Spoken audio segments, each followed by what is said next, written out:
Podcast chez Cavant, en collaboration avec Hockey Ballers, Bowl Nutrition, DA Sport, Rénovation Calfeutrage Alcam, Deck RDP, Future Generation Sport Collection Card, Cadence Virtuelle, FDHL, All-Star Cup, Golden Break, Sliders Keepers, Gestion Arvika Inc., McDonald, AAD Lab, La Voûte Sportive, Deck pour qui s'abrevoit, Focus, gardien de but. Prépare-toi, l'échec avant arrive en direct dans ton écran dans quelques instants. Édition du 4 juin 2025, c'est parti! L'échec avant où le sport s'anime, des départs passionnés, des moments sublimes, du hockey de la NHL au touchdown de la NFL. On vit chaque instant, on brille intensément. Les statistiques en main, on décrypte chaque jeu. Des frappes de la MLB au but ambitieux, la MLS qui monte la CFL en force.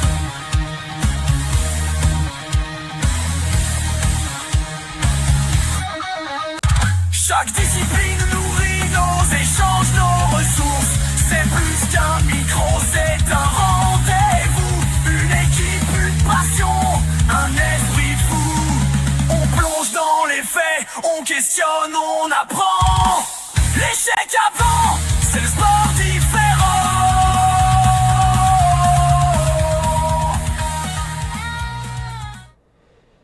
Mesdames, Messieurs, bonsoir à tous et bienvenue à votre échec avant, le podcast sportif là où tous les amateurs de sport se donnent rendez-vous en grand.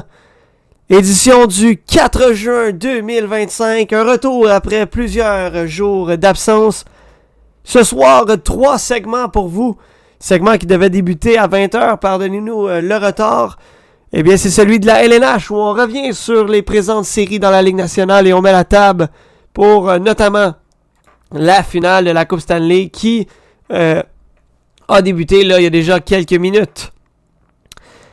Ensuite, podcast, segment à 20h30 avec Bruce Lubin qui fait son retour dans le segment coup franc où on va parler notamment là, du championnat du monde dans le soccer et également là, du CF Montréal. Et on finit à 21h avec le retour du segment à premier les buts. La LCF qui reprend son calendrier de saison régulière et les Alouettes qui vont débuter leur premier match de la saison vendredi soir au stade Percival Molson. En compagnie de Cédric Paquette, la voix mielleuse de votre échec avant. Cédric, comment tu vas? Ça va super bien, toi? Ça va bien, faut que je m'en remette dedans. On dirait que ça fait longtemps. Là. Je me cherche un petit peu. Là. Cédric, j'ai envie de dire... un peu sans surprise parce que plusieurs l'avaient prédit. Une finale de la Coupe Stanley entre les Oilers d'Edmonton et les Panthers de la Floride. Mais juste avant, on va revenir sur les finales d'association. À commencer dans l'Ouest. Alors que j'aurais pensé que les Stars et les Oilers se seraient livrés au moins une bataille jusqu'en match numéro 6, peut-être même match numéro 7. Ça a été complètement une autre histoire. Les Stars de Dallas qui se sont fait lessiver en 5 rencontres contre les Oilers, qui vraiment ont pris le contrôle de la série après le match numéro 1. Qu'as-tu retenu de cette série-là? Je pense que c'est pas un manque de profondeur des Stars, on en avait parlé. Pour moi, les Stars étaient une équipe beaucoup plus complète, beaucoup plus profonde. Je pense que c'était malheureusement, et je pense pas que Peter Dower est un mauvais entraîneur-chef, mais c'est un manque d'adaptation du système de jeu. On a été capable de rien faire défensivement contre les Oilers, surtout match numéro 5. Là, on aurait dit que les Stars n'étaient pas prêts du tout à jouer ce match décisif-là. Donc, un manque d'adaptation, c'est ce qui les a tués. C'est ça qui les avait tués l'année dernière. Je pense, selon moi, c'est derrière le banc qu'il va falloir faire un changement. On entend des rumeurs déjà là, d'échange de Jason Robertson et des choses comme ça. Là. Pour moi, le premier changement serait derrière le banc. Mais on l'a vu, là, je pense pas qu'on peut blâmer un joueur en particulier, surtout le match numéro 5, un match très difficile pour les Stars. Donc, vraiment un manque d'adaptation selon moi. T'as parlé tantôt de Peter DeBoer. Quand on regarde la feuille d'expérience en série de Peter DeBoer, tu te dis avec lui, t'es assuré de te rendre loin en série. Par contre, Peter DeBoer n'a jamais franchi plus loin que la finale d'association. tu as parlé peut-être d'un manque d'adaptation du côté de Peter DeBoer. J'ai envie de te parler de la situation avec Jake Oettinger. Avant la série entre les Stars et les Oilers, j'ai été le premier à vanter Jake Oettinger en disant aux Olympiques l'an prochain, Jake Oettinger sera le gardien numéro 1 si je compare les performances de Connor Hellebuyck dans les moments importants. Je maintiens ce point parce que je pense que les Stars n'ont pas aidé Jake Oettinger en playoff. Quelle a été ta réaction de voir non seulement Peter DeBoer retirer Jake Oettinger en début de partie, lui qui a cédé 2 fois sur 2 tirs, mais de passer son jeune gardien en dessous de l'autobus à la fin de la rencontre devant les médias en disant il a donné 2 buts sur 2 lancés. C'est à lui seul que revient ce problème-là, entre guillemets. Là. Je me souviens pas exactement les mots qu'il a utilisés, mais somme toute, a en partie mis le blâme sur son jeune gardien. Là. C'est une des raisons pourquoi je dis que pour moi, le changement devrait venir en arrière du banc. La décision de retirer Oettinger après 2 buts sur 2 lancés, pour moi, c'est pas une mauvaise décision. Tu es dans un match décisif, tu vois que ça commence mal, il faut que tu changes quelque chose avant de ne plus avoir la chance de revenir. Déjà le dos au mur là, en début de match, c'était 3-1 pour les Oilers dans la série. Donc, il faut. C'est un match, c'est qui est tout double, il faut que tu gagnes le match. Donc, pour moi, cette décision-là est correcte. Pour ce qui est de comme tu as dit, le passer Oettinger en dessous de l'autobus, pour moi, c'est quelque chose que tu ne devrais pas dire en tant qu'entraîneur-chef. Ça ne devrait pas être les premiers propos que tu tiens après t'être fait éliminer. Je pense pas que, peu importe qu'est-ce qui arrive, même si Oettinger, selon moi, encore là, il y a différents types de coaching. Là. Je suis pas un meilleur entraîneur que Peter DeBoer, comme je dis. Là. Mais pour moi, c'est pas le premier réflexe que j'aurais après avoir perdu en finale de conférence, de mettre le blâme sur qui que ce soit, même si Dallas avait perdu 12-0 puis que Oettinger s'était fait marquer 12 buts sur 12 lancés en première période. Pour moi, c'est pas la première chose que tu dis quand tu te fais éliminer. Tu prends le temps de laisser passer la douleur de la défaite avant de tenir des propos comme ça. Donc, c'était pas nécessairement insultant ce qu'il a dit. Là, il a pas dit que Oettinger c'était le pire gardien de l'histoire, mais il a mis le blâme dessus assez rapidement. Ce qui, pour moi, est vraiment loin d'être idéal quand tu viens juste d'être éliminé. Pour moi, premier réflexe, ça serait de féliciter les joueurs de s'être rendus quand même assez loin en série, puis d'attendre que la douleur passe avant de mettre le blâme sur qui que ce soit, là, honnêtement.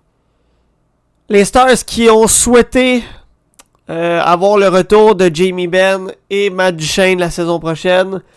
Supposément que les deux veulent rester à Dallas. Ça sera à surveiller. Des rumeurs qui disent que Jason Robertson serait sur le trademark, j'ai envie de dire, le trade block.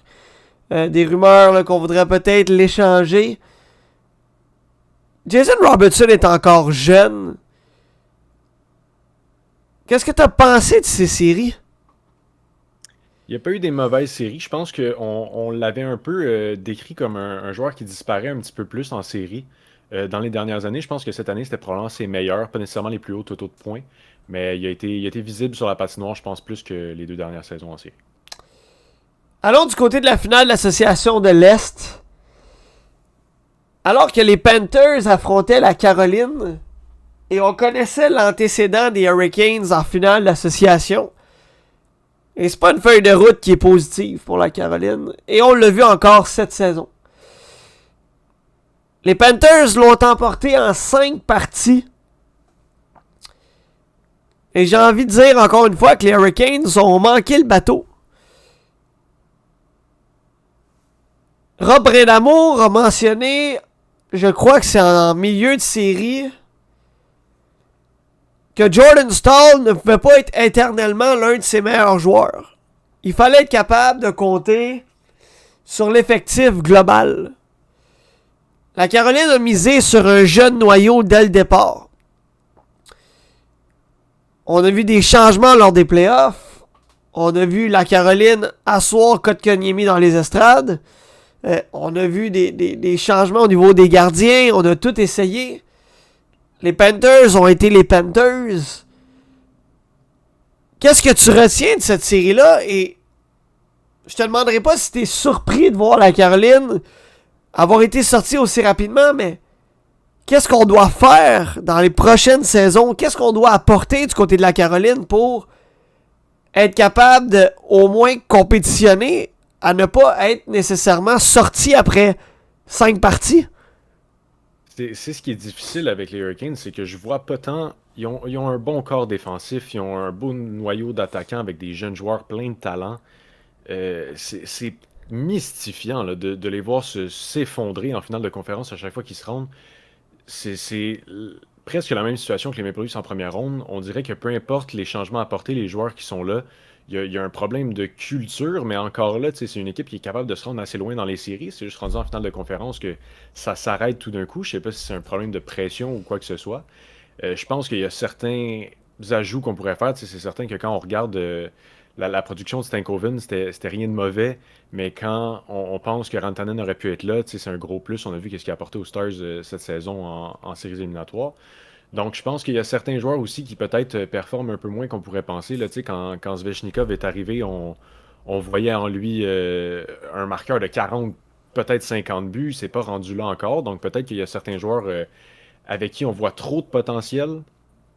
Mais je comprends un peu les propos de Rod Benamo aussi. Tu peux pas miser sur un joueur avec de l'âge comme ça, comme Jordan Staal, pour être ton joueur le plus productif et le plus utile en série. Je pense que les Kings ont quelques additions à faire, mais honnêtement, j'ai pas de réponse présentement sur qu'est-ce que je pense qui était le problème. On dirait que c'est un problème de culture, mais j'aurais pas la réponse. Pourtant, on a un entraîneur d'expérience derrière le banc. Absolument. J'ai envie de dire que même si c'est un système de jeu qui est pas beau à voir, ça reste qu'on a un bon système de jeu du côté de la Caroline qui peut fonctionner. Mais je pense qu'il manque une certaine profondeur, une certaine expérience entourant ces jeunes joueurs-là, ce jeune groupe de joueurs, parce que ça reste quand même un jeune groupe là, autour de la Caroline. De l'autre côté, par contre, on a un groupe qui est multifonction. On a un groupe qui est doté autant de jeunes que de vétérans d'expérience.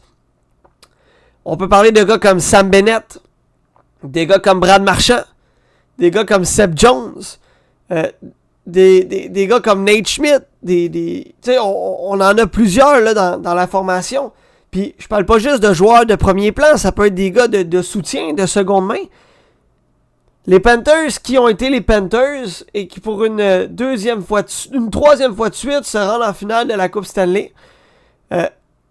L'ont échappé il y a 3 ans, l'ont emporté l'an passé contre les Oilers et là, c'est un peu la finale revanche entre ces deux équipes. J'ai envie de te demander, Cédric, est-ce que tu crois que les Oilers, c'est leur année? Ou est-ce que tu crois que les Panthers ont encore peut-être un avantage sur les Oilers d'Edmonton? Ben, j'ai 2 points à apporter. Le premier, c'est que j'ai la partie sur ma télé juste à côté. Leon Draisaitl vient de marquer le premier but de la série. Donc, c'est 1-0 Edmonton avec 18-50 à faire en première période. Donc, très rapidement, un but pour les Oilers. Pour ce qui est de la série en tant que telle, je pense que j'aimerais ça amener l'espèce de prophétie là, que j'ai vu circuler, que Wayne Gretzky en 1983 a perdu sa première finale contre les Islanders, l'a gagné en 84 contre les Islanders, Sidney Crosby perdu en 2008 contre les Red Wings, gagné en 2009 contre les Red Wings, et là McDavid qui se retrouve dans la même situation contre la même équipe 2 ans de suite. Donc j'adorerais voir McDavid remporter sa première coupe de cette façon-là, perpétuer un petit peu l'espèce de drôle de tradition là, qui s'est produit avec les visages de la Ligue. Donc, je pense qu'on en a parlé dans les dernières semaines. Tu as mentionné plusieurs fois que les Oilers se sont un peu ménagés au courant de la saison, question de se garder un peu de jus dans le temps des séries. Puis là, on a vu ça cette saison. On dirait même que Stuart Skinner a changé complètement son jeu dans la série contre Dallas. Est devenu potentiellement, honnêtement, dans la série contre Dallas, le joueur le plus important à cette victoire-là de la série. Donc, je pense que ça va être une série très serrée, même si c'est ça qu'on a dit contre Dallas, ça s'est terminé en 5. Là, je pense que c'est une série qui va être plus serrée que l'année passée. Surtout en début, là, c'était 3-0 pour la Floride. On s'en rappelle, les Oilers ont dû remonter de manière vraiment impressionnante pour forcer le match numéro 7. Donc, je pense qu'ils ont une vraie bonne chance cette année, les Panthers, qui, comme tu l'as dit, 3 ans de suite en finale de la Coupe, ça finit par être éreintant et fatigant à la longue. Donc, je pense qu'il y a des chances. Je vais y aller avec ma prédiction là, que les Oilers vont l'emporter cette année. Je pense que 2 ans de suite, ils ne se laisseront pas écraser une deuxième fois. Donc, pour moi, c'est une série d'au minimum 6, mais probablement 7 matchs. Je pense que les Oilers vont l'emporter. Je suis en partie d'accord. Je pense que ça va être une grosse série. Je pense que Connor McDavid, Leon Draisaitl sont en mission. On pourrait même ajouter le nom de Stuart Skinner dans l'équation. Lui qui, après un début de série là, contre les Kings, qui laisse à désirer, a retrouvé son filet et on n'a plus jamais eu à se poser de questions envers Stuart Skinner. Je pense qu'assurément, on va revoir une série qui va être longue, une série qui va être intense. Je crois qu'on s'enligne vers un match numéro 6 ou même un match numéro 7 encore une fois. Mon cœur de partisan voudrait voir Connor McJesus soulever la coupe. Mais j'ai l'impression que mon côté analyste, mon côté expert hockey, parce que je ne suis pas à TVA Sport ou à RDS ou à quelconque station possible, me laisse présager que les Panthers de la Floride remporteront la Coupe Stanley pour une deuxième année consécutive. Parce que je pense que les Panthers ont la recette. Ils l'ont appliquée l'an passé, malgré avoir échappé 3 matchs de trop selon moi. Et je crois que les Panthers, avec les acquisitions qu'on a faites, je vois mal voir les Panthers échapper cette finale de la Coupe Stanley contre les Oilers. Les Oilers comptent sur un bon noyau. Mais là, on n'a pas Zach Hyman, qui est quand même un gros morceau offensivement. On a une défensive qui est correcte. Mais j'ai l'impression que si on compare les attaques, l'attaque, la défensive et au niveau des gardiens, au niveau de l'attaque, j'ai peut-être un penchant du côté des Oilers à cause du duo McDavid-Draisaitl. Mais au niveau défensif et au niveau devant le filet, je pense que les Panthers ont l'avantage. On a un gars comme Sergei Bobrovsky qui est tout feu, tout flamme. A pas connu des grosses séries contre les Leafs, mais est revenu fort contre la Caroline. On compte sur une défensive qui est immense, qui est monstrueuse. On a Seb Jones, Mikola. On a un gars comme Nate Schmidt. Des gars comme Seb Jones, des gars comme Aaron Ekblad. On a quelque chose de pesant du côté de la défensive. Et l'offensive va à fond de train également. Des gars comme Barkov. On a Marchand qui a faim. Un gars comme Bennett qui est un gars qui tank en série. C'est terrible comment ce gars-là a l'étiquette de joueur de série. Là. Si tu te demandes à la Ligue nationale, si tu te demandes de nommer un gars qui a l'étiquette de joueur de série, Sam Bennett en fait partie. Donc j'ai envie de dire que les Panthers vont l'emporter en 7. Mais de l'autre côté, en tant que partisan, qui veut qu'une équipe canadienne ramène la coupe ici au Canada et que Batman s'étouffe un petit peu, les Oilers l'emporteront en 7. Sur mon côté partisan, bien sûr. La série qui a débuté il y a déjà quelques minutes. Je sais pas, on est rendu où en première période exactement. 16 minutes restantes en première. C'est 1-0 les Oilers. Leon Draisaitl qui a ouvert le bal dans cette finale de la Coupe Stanley. Cédric, merci. Et on se dit à dans 30 minutes. Yes.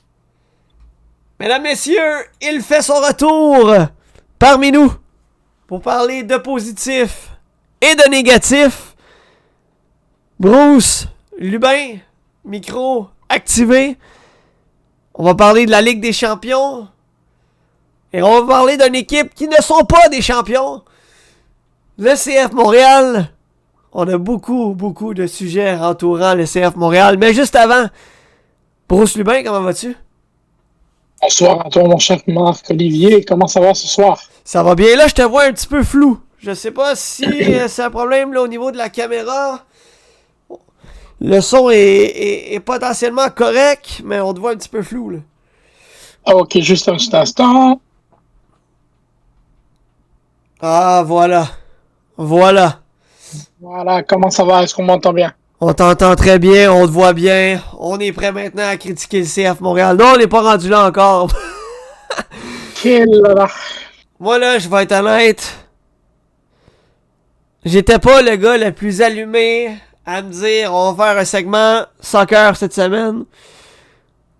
Mais quand je vois le point de presse du coach qui dure 50 secondes et qui dit là, écoutez-moi bien, il n'y en a pas un qui va me poser une question à soir.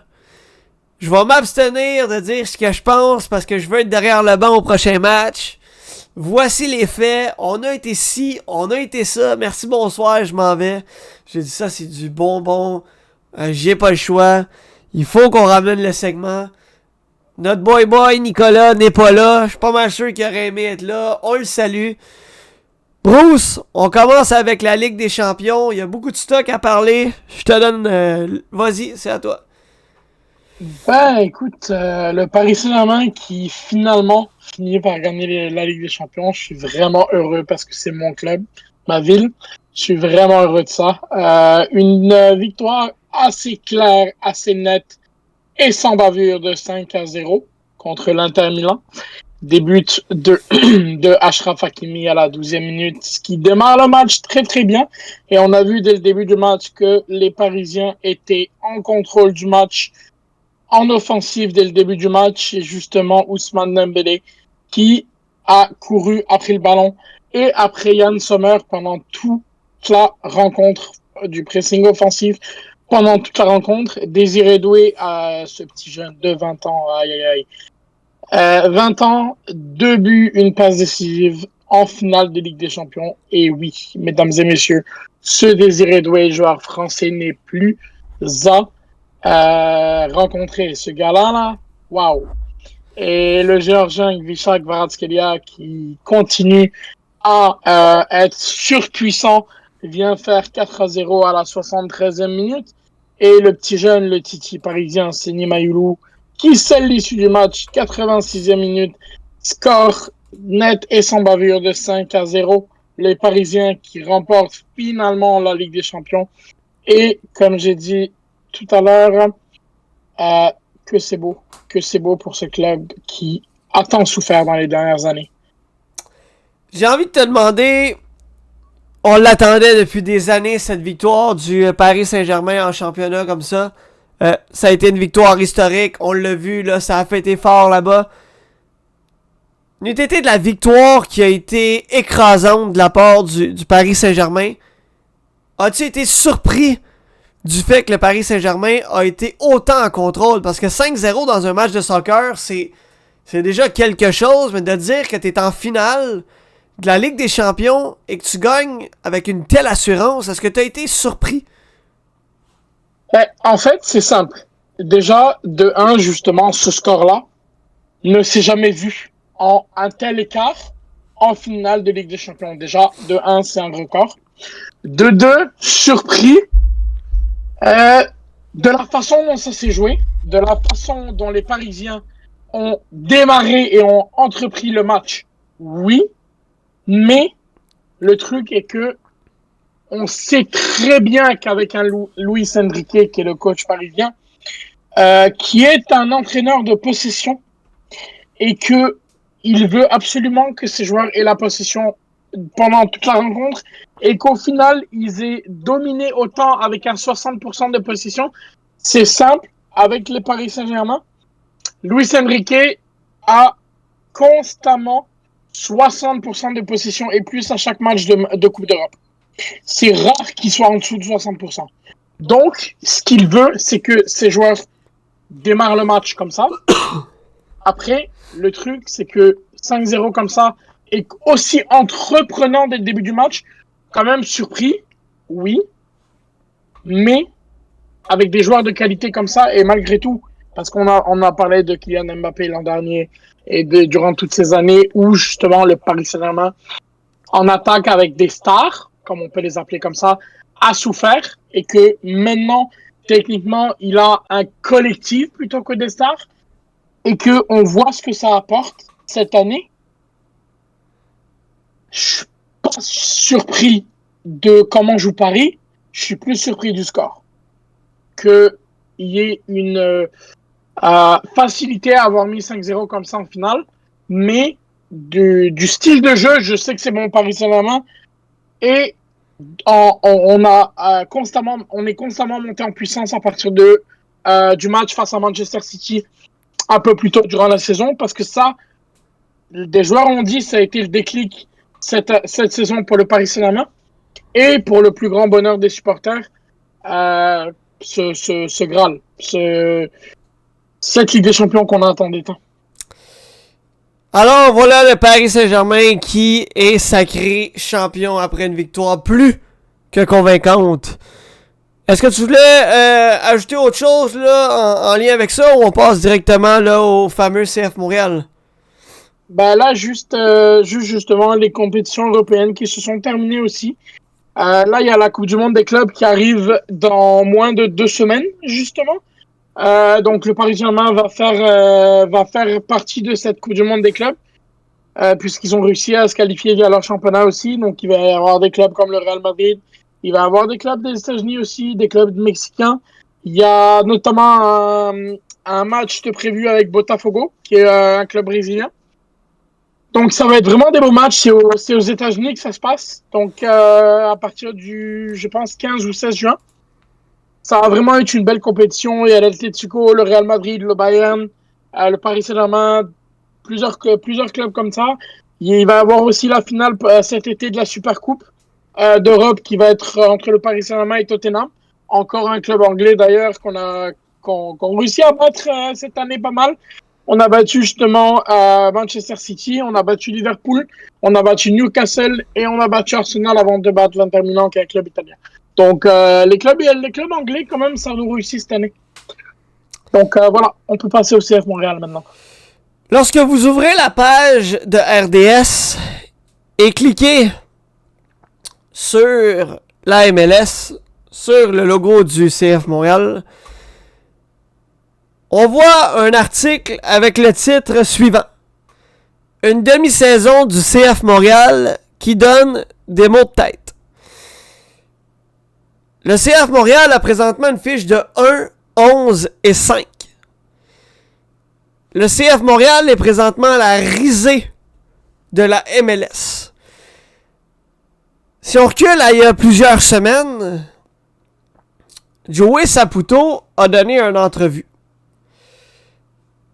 Et si on revient à ce qu'il a été dit, puisqu'on n'a jamais vraiment parlé de ça, parce qu'on n'a pas eu de segment soccer entre-temps, Monsieur Saputo a expliqué en bref que au moment où il a amené le CF Montréal dans la MLS et qu'il a fait bâtir le stade Saputo, qu'il était quelqu'un de primé. Quelqu'un de très allumé qui voulait quelque chose de gros, voulait offrir un gros produit aux partisans, mais que les gens qui étaient autour de lui avaient toujours l'étiquette d'avoir un pas de recul. Autrement dit, n'avaient pas la même philosophie que Joey Saputo. Depuis la saison passée, ou même celle d'avant, mais je crois que c'est la saison passée, Joey Saputo s'est écarté du CF Montréal. Restant propriétaire de l'équipe, il est parti à Barcelone. À Bologne, excuse-moi. Pour aller retrouver là un autre de ses équipes qui, je crois, là, est affilié avec le CF Montréal ou tu pourras en dire davantage là, par la suite. Eux qui ont été justement là, couronnés champions dans les dernières semaines là, je pense de leur saison. Là, du moins, tu pourras me corriger si je me trompe. Tout ça pour dire que CF Montréal débute la saison. Et CF Montréal ne nous inspire pas confiance. On a laissé partir des joueurs qui étaient intéressants la saison passée. On a fait des acquisitions de jeunes joueurs avec des étiquettes à point d'interrogation. Le CF Montréal qui a congédié son entraîneur-chef au début de la saison, plaçant Marco Donadel au poste d'entraîneur-chef. Et depuis, on ne peut pas dire que c'est quelque chose qui fonctionne nécessairement. On ne parvient pas à retrouver le chemin de la victoire. Gabriel Gervais qui a fait une sortie dans les médias dans les derniers jours mentionnant que le CF Montréal allait garder la même philosophie, que le CF Montréal n'avait pas l'intention d'acquérir un gros joueur de premier plan. Et suite à un autre revers humiliant dans le dernier match, Marco Donadel est sorti après la rencontre face aux médias et a mentionné « Je ne vais pas répondre à vos questions parce que j'aimerais demeurer en poste derrière le banc lors du prochain match. Alors voici les faits. On a été affreux, on a été mauvais, on n'a pas été présent, si, ça, ceci, grosso modo. Présentement, le CF Montréal, on peut même pas dire, on peut plus dire qu'ils ont foncé dans le mur. Là, ils ont passé au travers du mur. Puis au travers de ce mur-là, il y a un autre mur, puis le CF Montréal est pris entre les deux. Donc là, j'ai envie de te demander, Bruce, qu'est-ce qu'on doit faire du côté du CF Montréal? À quoi doit-on s'attendre pour la suite des choses? Parce que présentement, j'ai envie de me dire qu'on peut pas s'attendre à grand-chose parce qu'il n'y a pas l'air d'avoir de changements qui vont arriver là, au bout du compte. Ben, c'est très simple et justement, j'ai remarqué dans les derniers matchs parce que honnêtement, il y a certains matchs où c'est des prestations mais affreuses, ou il y a certains matchs où on se détruit tout seul. Des cartons rouges, et c'est pas la première fois, ça arrive pas une seule fois, c'est un carton rouge de Waterman, on se sort du match complètement. Un carton rouge de Vrioni, on se sort complètement. On mène 2-0 face à LA FC, on se fait rejoindre. Dans les dernières minutes aussi, avec un but d'Olivier Giroud. À un moment donné, quand tu prends un avantage de 2-0 et que tu es à domicile, en général, tu fais tout pour essayer de garder cet avantage-là. Mais le CF Montréal, cette saison, on dirait que, même s'ils sont en avantage et qu'ils mènent 1-0, 2-0, et je sais que justement que les 1-0 ou 2-0 du CF Montréal en début de saison, il n'y en avait pas. On n'arrivait pas à marquer de but. Fait que c'est encore plus difficile maintenant, parce que quand on marque des buts, on se fait rejoindre. Donc là, le problème, c'est que d'un côté, tu te sabordes avec des cartons rouges, et de l'autre côté, tu te sabordes quand on mène au score. Donc à un moment donné, Marco Donadel, il a beau dire que il parle, il va se faire virer, effectivement, parce que tout ça, malheureusement, c'est une certaine personne qui s'appelle Gabriel Gervais. Parce que, comme j'ai dit dans plusieurs podcasts, Joey Saputo, le truc, c'est que il s'occupe de Bologne, qui l'a techniquement amené à être champion, et ça ne s'est jamais fait dans son histoire, parce qu'ils ont gagné une coupe italienne. Ensuite, il les a amenés en Ligue des Champions, ça ne s'était jamais fait par le passé. Donc Saputo, en Italie, comment il est reçu? Et il voit un peu ce qui se passe ici, mais il s'est effacé et avec raison. Parce que là-bas, il connaît du succès. Mais le truc, c'est comme j'ai dit à chaque fois, pourquoi ils vendent pas le club? Ben, il y a la fierté italienne qui est là. Il y a la fierté de Joey Saputo. Parce que Joey Saputo est une forte tête. Mais que au final, il a laissé les clés du camion à Gabriel Gervais, qui, malheureusement, est en train de détruire le club. Et le problème, c'est que, qu'on le veuille ou non, les fortes têtes, comme entraîneur, il n'y en a pas des masses, de 1.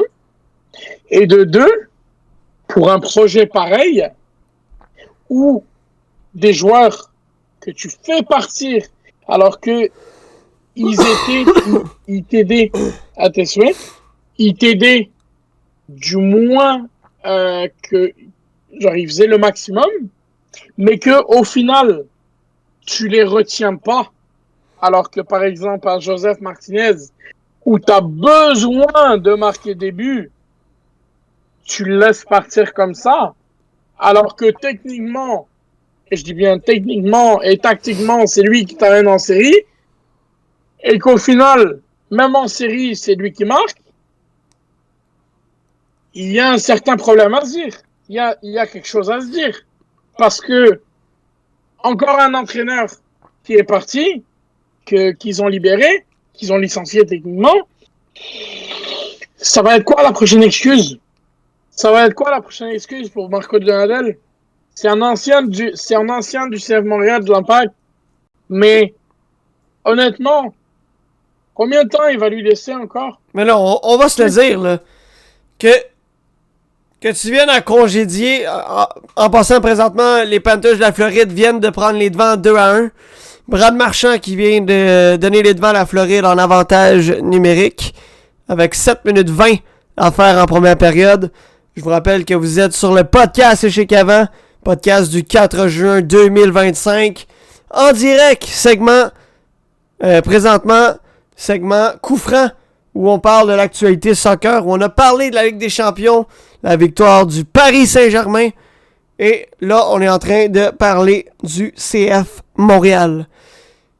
Donc, ce que je disais, c'est, on a bien beau arriver, exemple, dans un mois, à congédier Marco Donadel pour X, Y raison, parce que on le voit là, il n'y a rien qui fonctionne, là, clairement.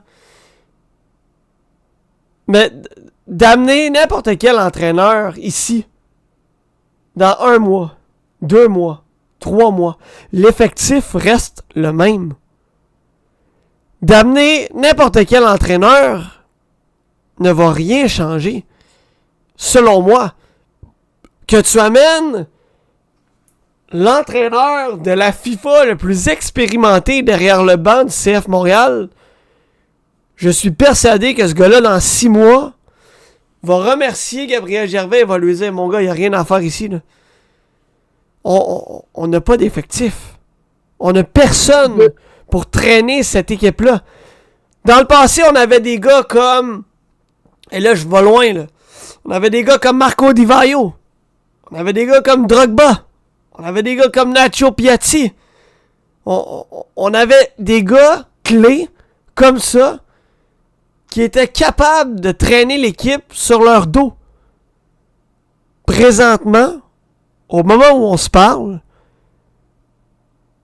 l'image du CF Montréal tourne autour de Samuel Piette, tourne autour de Jonathan Sirois, qui sont un peu l'image du CF Montréal présentement. Mais à part de ça, je m'excuse, mais c'est pas un gars comme Owuzu qui va traîner l'équipe sur son dos. Le CF Montréal présentement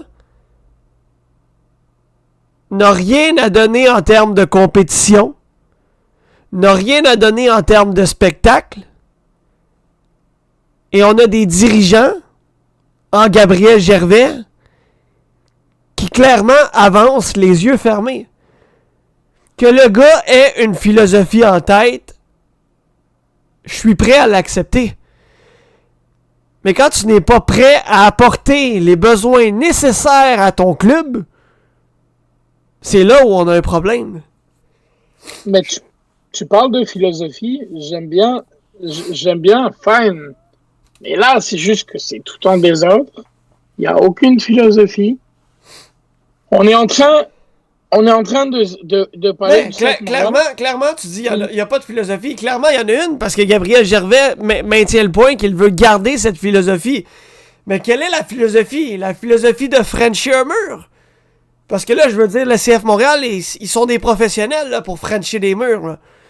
Je m'excuse, là, mais la philosophie présentement dont Gabriel Gervais nous parle, c'est pourri. Et je ménage mes mots en disant c'est pourri, parce que je pourrais dire d'autres mots qui ne sont pas appropriés dans le terme qu'on est dans un show. Mais présentement, la philosophie de Gabriel Gervais, ce qu'il veut apporter, j'en viens qu'à dire sortez-le de là. Sortez-le de là parce qu'il est en train de couler le CF Montréal. Là. Mais justement, le problème, c'est que, je le dis clairement, j'ai pas peur de le dire, on est dans un podcast, mais tant qu'il y aura Gabriel Gervais dans l'entourage du CF Montréal, on n'y arrivera pas. Mais c'était pas comme Parce ça que au là, départ. Présentement, il laisse couler le CF Montréal. Mais, moi, je vais te poser une question, là. Puis je m'excuse, là, de t'interrompre, mais... Lorsque Gabriel Gervais est arrivé avec le CF Montréal, lui et Saputo étaient au coude à coude. Lui et Saputo, parce qu'on n'avait pas le choix, entre guillemets. C'est Saputo qui a mis Gabriel Gervais là. Gabriel Gervais a fini par prendre la place. Saputo s'est éloigné. Mais si Saputo, au bout du compte, n'était plus en accord avec la philosophie que Gabriel Gervais amenait, pourquoi avoir gardé Gabriel Gervais en poste? On est capable de changer d'entraîneur-chef aux 6 mois ou à l'année, mais on n'est pas capable de changer de président des opérations quand ça fonctionne pas. Et il y a des choses en plus qui sont claires et nettes et qu'au final, parce que quand il y a eu la nomination de Gabriel Gervais, il y a un autre candidat qui était là. Et pourtant, c'est Gabriel Gervais qui a été nommé. Et le problème, c'est que si cet autre candidat que je connais très bien personnellement d'ailleurs, qui était un ancien du CF Montréal, et que ce gars-là, en fait, il y a son fils qui joue pour l'académie, il a déjà joué des matchs, c'est Mauro Biello, il était candidat pour le poste qu'occupe Gabriel Gervais en ce moment, et c'est un désaveu à la famille Biello, parce que techniquement, ce poste-là était techniquement pour lui, mais Gabriel Gervais est venu s'interposer pour dire qu'il allait faire du CF Montréal un club dominant, et que c'est complètement l'inverse, parce que présentement, le CF Montréal est en train de réaliser sa pire saison en MLS. Sa pire saison en MLS.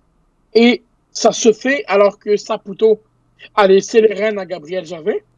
Gabriel Gervais, qui, clairement, avec les déclarations de Marco Donadel, ne s'entend pas avec ses entraîneurs, à un moment donné, il faut qu'il se pose des questions. Parce que là, on parle de philosophie, mais Gabriel Gervais, présentement, fait n'importe quoi. Parce que si lui est pas capable, si Marco Donadel n'est pas capable de motiver ses joueurs, eh ben, écoute, il y a des joueurs, comme tu as cité par exemple Jonathan Sirois, qui se donnent mais énormément, que dans quelques semaines, si ça continue à jouer comme ça, qu'est-ce qu'il va faire? Il va dire, je suis désolé, moi je m'en vais, j'en ai marre. J'en ai marre. Et on le sait très bien qu'il y a des joueurs qui demandent à être échangés, parce que Mathieu Choinière l'avait vu venir l'an dernier, et lui doit être heureux en maudit en Suisse. Justement. Et qu'il doit être heureux. Ben justement, des trucs comme ça joue dans le moral d'un joueur, ça joue dans la vie d'un joueur. J'ai envie de te demander...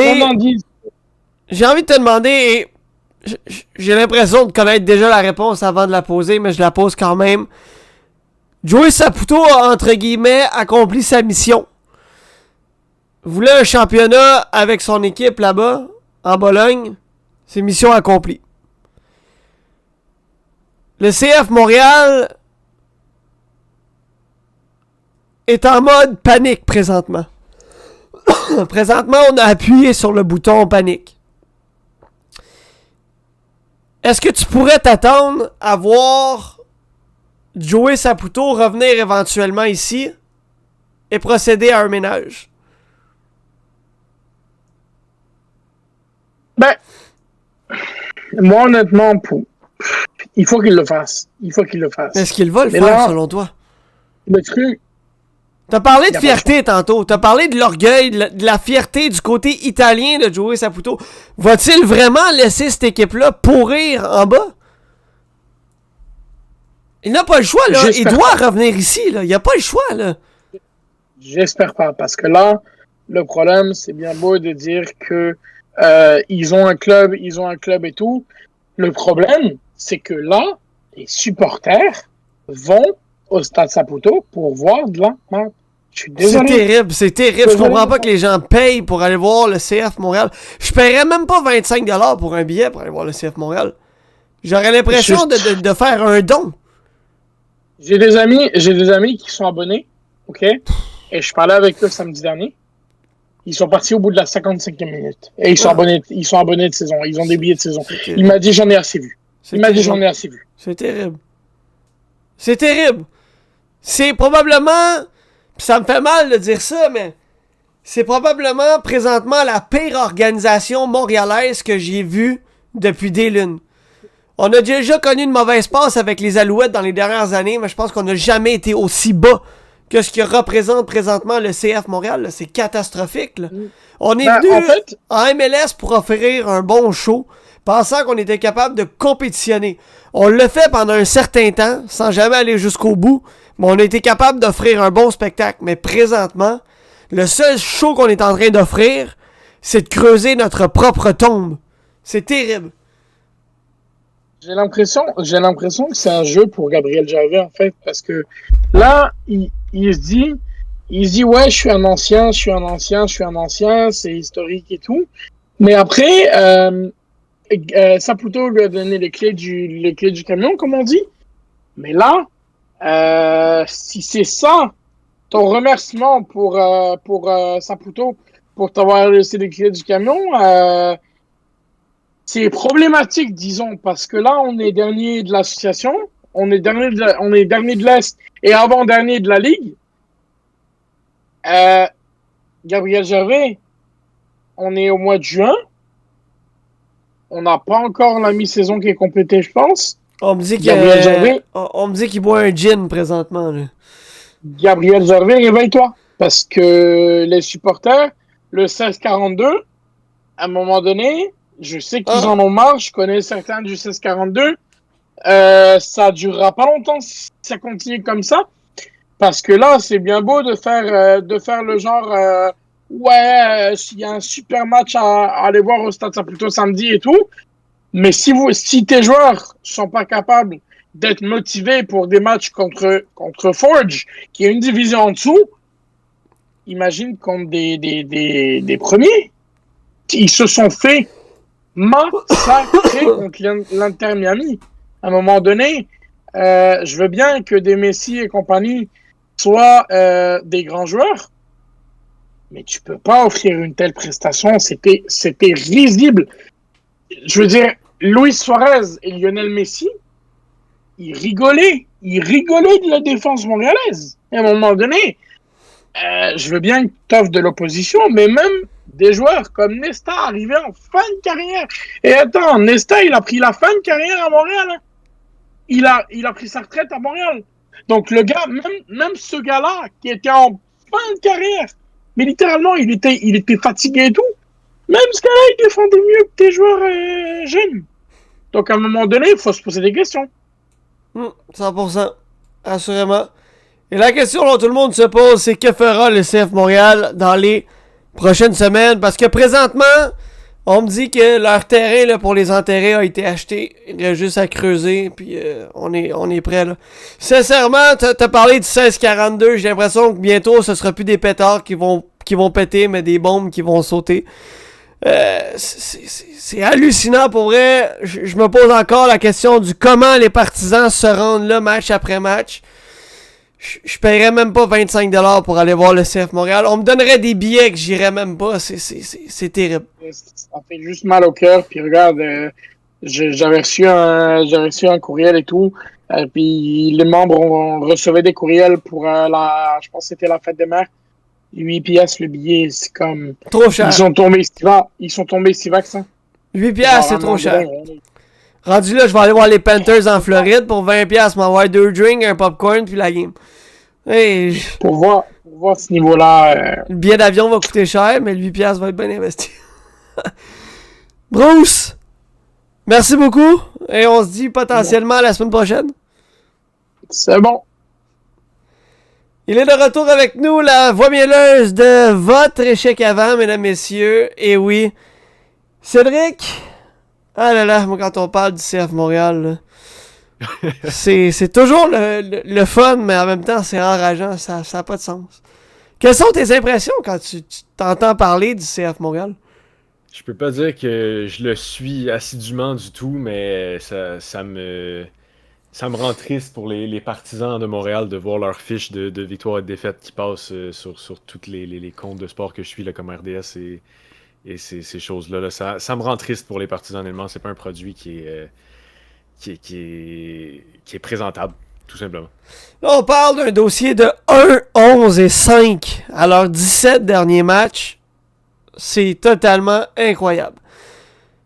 Cédric, la LCF qui a repris ses activités dans les 2 dernières semaines. On a eu le droit là au match pré-saison, en fait, dans les 2 dernières semaines, dans la dernière semaine plutôt. Samedi le 24 mai, on avait 4 matchs là, qui étaient à l'affiche. Winnipeg qui l'a emporté sur la Saskatchewan, les Alouettes qui s'étaient inclinés contre le Rouge et Or, les Tiger Cats qui l'avaient emporté sur les Argos et les Stampeders qui avaient lessivé les Elks d'Edmonton dans la semaine préparatoire numéro 3. Et bien là, les Argos qui ont battu les Ticats, les Alouettes ont battu le Rouge et Noir dans un match revanche, Winnipeg qui a battu encore une fois la Saskatchewan et les Elks qui ont battu les Lions. Avant de revenir sur... je sais pas si tu peux te sortir et revenir parce qu'on te voit embrouillé. Je sais pas si c'est juste moi ou le site. Ça...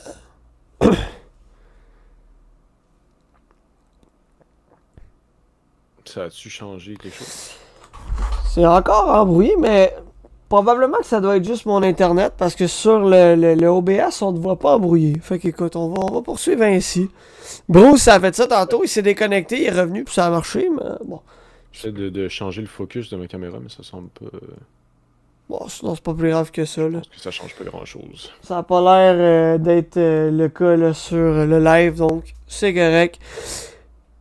Cédric, avant de revenir vers la semaine numéro 1, quelles ont été tes impressions envers la pré-saison des Alouettes? On a laissé partir des joueurs, dont Jonathan Sénécal, parce qu'on n'avait plus de place au poste de carrière. Qu'est-ce que tu as vu? Qu'est-ce que tu as aimé? Là? Je sais pas si tu as suivi la pré-saison. Et à quoi tu t'attends là, pour le début de saison des Alouettes? Je peux pas dire que j'ai regardé les matchs, mais j'ai suivi ce qui s'est passé autour des joueurs libérés, tout ça. J'ai vu beaucoup de commentaires de fans qui se posaient des questions sur pourquoi est-ce qu'on a laissé partir Jonathan Sénécal. Je pense que les gens qui suivent un peu moins le football canadien, qui suivent un peu moins les Alouettes, ont vu un Québécois s'amener avec les Alouettes pensant que ça allait être le corps arrière partant. Là, il était repêché quand même tôt. Donc, comme tu l'as dit, c'était une situation de place. Là, on a encore Caleb Evans qui est sous contrat avec les Alouettes, qui était déjà le 3e corps arrière. Davis Alexander qui a pris la place de premier. Et puis McLeod Bethel-Thompson, si je ne dis pas de niaiserie, qui a pris la place de 2e. Donc, c'est vraiment juste une question de place. Puis ça donne rien de garder un joueur que tu ne pourras pas faire jouer de la saison. Donc, je pense que c'est une bonne décision de le laisser partir, malheureusement. Il n'a pas fini son parcours dans la CFL. C'est un corps arrière qu'on va probablement voir dans le futur avec les Alouettes. J'oublie le nom et là ça m'énerve un peu parce que c'était un mouvement important. Les Alouettes ont fait venir un joueur d'équipe de réserve de la NFL, un receveur de passe, VC si je me trompe pas son nom de famille. VC, ouais, qui a été laissé partir lui aussi suite à, selon Danny Machocha, des problèmes d'attitude. Il est arrivé, on lui avait dit qu'il allait devoir se battre pour sa place avec les Alouettes. Il a pris ça pour acquis et les Alouettes n'ont pas aimé ça. Donc il s'est fait montrer la porte.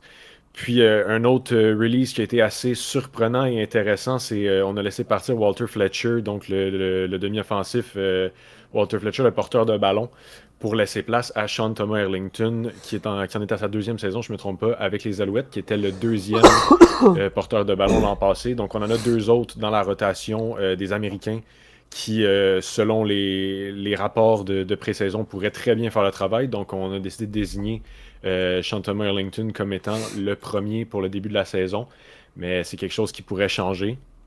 Sinon, au niveau de l'équipe, ça ressemble quand même grandement à la saison passée. Quelques changements pour les receveurs de passe, donc Reggie White qui n'est plus là et il y en a un autre qui est parti, que j'ai oublié son nom, qui avait un nom composé, Julian Grant, qui est parti lui aussi, mais on se retrouve encore avec... Les 2 plus importants, selon moi, là, Austin Mack et Tyson Philpott qui sont encore là. Charleston Rainbow qui avait une très bonne saison recrue l'an passé et encore Tyler Sneed et Cole Speaker. Donc pour moi, encore une très bonne escouade du côté des Alouettes pour commencer la saison. Ça va être intéressant de voir comment ça se déroule là, tout au long de la saison. On vous rappelle que Tyson Philpott avait manqué la moitié de la saison l'an passé là, dû à une blessure. Les Alouettes l'an passé qui ont fini premier au classement général avec un dossier de 12, 5 et 1. Après 12 rencontres, là, avait 11 victoires, aucun revers. Donc, les Alouettes là, qui comptent sur encore un excellent noyau en vue de cette saison 2025. Cédric, la semaine 1 qui débute là, à grands pas, ça s'en vient. Ça commence le jeudi le 5 juin, soit demain, alors que la Saskatchewan va recevoir la visite du Rouge et Noir d'Ottawa. Quelle est ta prédiction? Pour moi, on l'a vu l'année passée, le Rouge et Noir qui a connu quelques difficultés. La Saskatchewan aussi. Donc, c'est un match-up qui est assez serré selon moi. Je pense que la Saskatchewan vont connaître un gros départ cette saison. Donc, j'irai avec la Saskatchewan par-dessus Ottawa pour le match numéro 1 de la saison. La saison passée, effectivement, le Rouge et Noir d'Ottawa m'a épaté. Le carrière Drew Brown qui sortait un peu de nulle part, qui a fait sa place, a terminé la saison difficilement. Ça a été un camp préparatoire correct. Mais on le sait que dans les calendriers préparatoires, là, c'est jamais les formations 100% complètes qui sont là. De l'autre côté, du côté de la Saskatchewan, on a connu la saison passée une saison en 2 temps. Où de mémoire, on a commencé en force et on a fini là difficilement. Ouais. J'ai hâte de voir comment on va reprendre la saison du côté de la Saskatchewan. Je crois que le Rouge et Noir d'Ottawa va remporter ce premier match-là. Parce que j'ai confiance au potentiel de Drew Brown. Alors je me range du côté du Rouge et Noir d'Ottawa pour ce premier duel de la saison. Je tiens à dire juste rapidement, là, on parle du Rouge et Noir. William Stenbach, l'ancien porteur de ballon des Alouettes, a signé avec eux cet été, donc est parti des Young BC. Donc c'est quelque chose qui pourrait aider là, justement le Rouge et Noir avec leur jeu au sol, qui n'était pas nécessairement le meilleur l'année passée, pas dans les pires, mais c'est une grande aide là, d'avoir Stenbach à cette position-là, évidemment. Qui est le carrière déjà de la Saskatchewan? J'ai un blanc. Ça serait encore Trevor Harris, je pense. Parce que là, je vois Jake Dolegala. Je pense que Jake Mayer a peut-être signé avec eux autres aussi, si je me trompe pas. Moi, je vois Jake Dolegala. Je sais pas si ça va être lui qui va être là. Ouais, Jake Mayer et Trevor Harris que je vois présentement sur leur roster actif. Donc, Jake Mayer qui était le quart partant pour les Stampeders l'année passée, et Trevor Harris qui a fait la saison complète avec Saskatchewan. Donc, ça devrait être une bataille là, pour voir qui va être le premier quart pour la saison. Je sais pas qui va starter le match numéro 1, cependant, je pense que c'est pas de l'information qu'on a encore pour l'instant. Non, effectivement. Les Alouettes de Montréal qui vont affronter les Argos au stade Percival Molson. Ça risque d'être un match chaudement disputé. Là. C'est des retrouvailles entre les deux équipes. On vous rappelle les Argos qui avaient gagné à l'arraché dans un match où j'ai envie de dire que les Alouettes ont manqué leur coup en début de rencontre. Ils sont revenus trop peu trop tard avec notamment l'entrée en scène de Nick Arbuckle suite à la blessure de Chad Kelly qui j'imagine là, devrait être à son poste contre les Argos dans le premier match. C'est une autre information que je devrais vérifier. Je ne le vois pas sur le roster actif. Je suis sur le roster des Alouettes, fait que ça aide pas. C'est probablement pour ça. Mais oui, il devrait être à son poste actif, devrait starter le premier match. Là, à quoi tu t'attends entre les deux moi. équipes? Qui l'emportera? Je pense que les Alouettes vont essayer de sortir fort. On a vu plusieurs joueurs des Alouettes cette semaine qui ont dit qu'ils se sentaient un peu sous-estimés avec la saison qu'ils ont eue l'année passée suite à cette défaite-là en séries éliminatoires. Donc je pense qu'ils vont tout tenter pour... c'est certain que c'est le premier match de la saison, donc tu veux partir fort, mais il y a encore plus d'émotion quand tu joues contre l'équipe qui t'a éliminé. Donc pour moi, je pense que les Alouettes vont l'emporter presque à l'arraché. Je pense que ça va être probablement le match le plus serré de la semaine, honnêtement. 100% d'accord, je pense que les Alouettes vont l'emporter là, par un mince 3 points, quelque chose comme peut-être un 20-17, un 24-21. Mais chose certaine, on va avoir le droit à tout un match entre Toronto et Montréal. Les Stampeders de Calgary, qui ont fini en queue de poisson la saison passée, affrontent une autre équipe qui, eux, ont poursuivi tout le long de la saison sur la ligne de pêche, les Ticats d'Hamilton. Et je crois que les Stampeders vont l'emporter. Je suis d'accord avec toi. Je pense que les Stampeders vont aller chercher ce match-là. Eux qui vont avoir un nouveau corps partant, comme on a dit. Ça va être Vernon Adams qui a pris la place de Jake Maier. Donc, un meilleur corps arrière, bien certainement, pour les Stampeders. Puis, Hamilton qui n'ont pas fait beaucoup d'améliorations de leur côté. Donc, je pense que les Stampeders vont aller le chercher. Un match plus... on voit Toronto-Montréal, peut-être un match de plus haut de classement. Là, Calgary contre Hamilton, peut-être un match de bas de classement pour cette semaine, mais un autre match qui devrait être sensiblement serré. Les Lions de la Colombie-Britannique qui vont affronter les Elks d'Edmonton.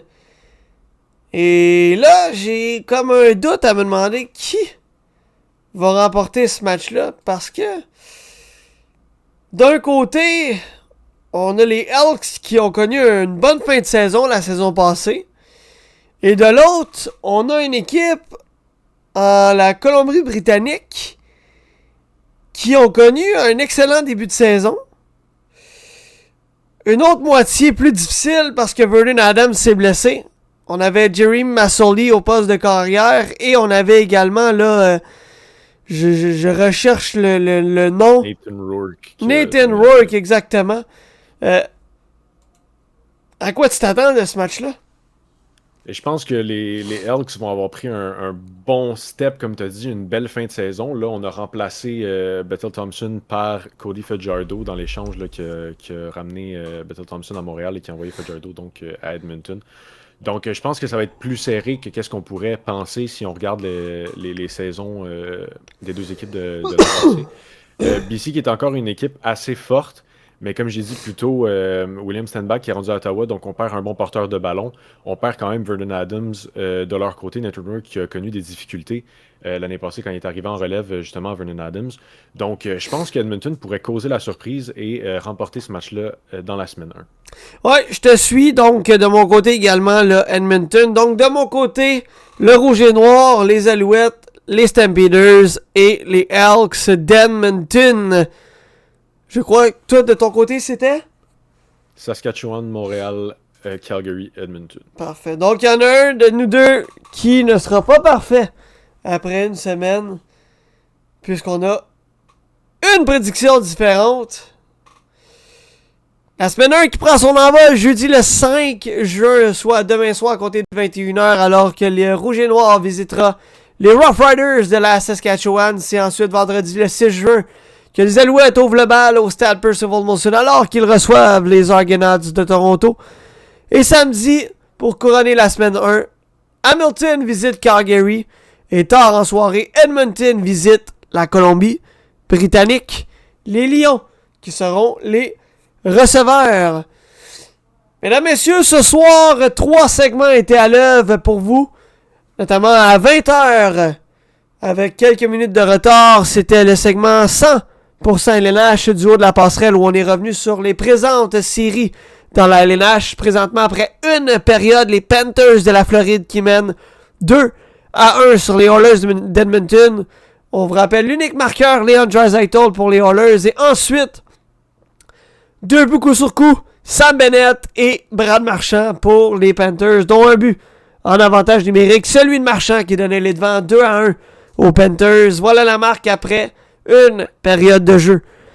20h30, s'en est suivi le segment coup franc où on a parlé de la Ligue des Champions avec Bruce Lubin, notamment la victoire du Paris Saint-Germain en grande finale et également les déboires du CF Montréal qui de plus en plus creusent leur propre tombe. Gabriel Gervais, Joey Saputo, on est prêt à voir qu'est-ce qui va se passer dans les prochaines semaines. Et on termine la soirée avec ce fameux segment de retour premier les buts. Le segment 100% LCF qui recouvre l'actualité de la Ligue canadienne de football pour une 2e saison déjà. Avec nul autre que la voix mêleuse de votre échec avant, Cédric Paquette. Cédric, merci d'avoir été là. Bien, merci à toi. C'est d'une voix grippée qui a hâte d'aller se coucher, qui vous remercie d'avoir été là en mon nom et celui de toute l'équipe de votre échec avant. Mesdames, messieurs, passez une excellente fin de soirée à tous. Et on se dit à la semaine prochaine. Ciao. C'est l'échec avant où le sport s'anime. Des départs passionnés, des moments sublimes. Du hockey, de la NHL au touchdown de la NFL. On vit chaque instant, brille intensément. Les statistiques en main, on décrypte chaque jeu. Des frappes de la MLB au but ambitieux. La MLS qui monte la CFL en force.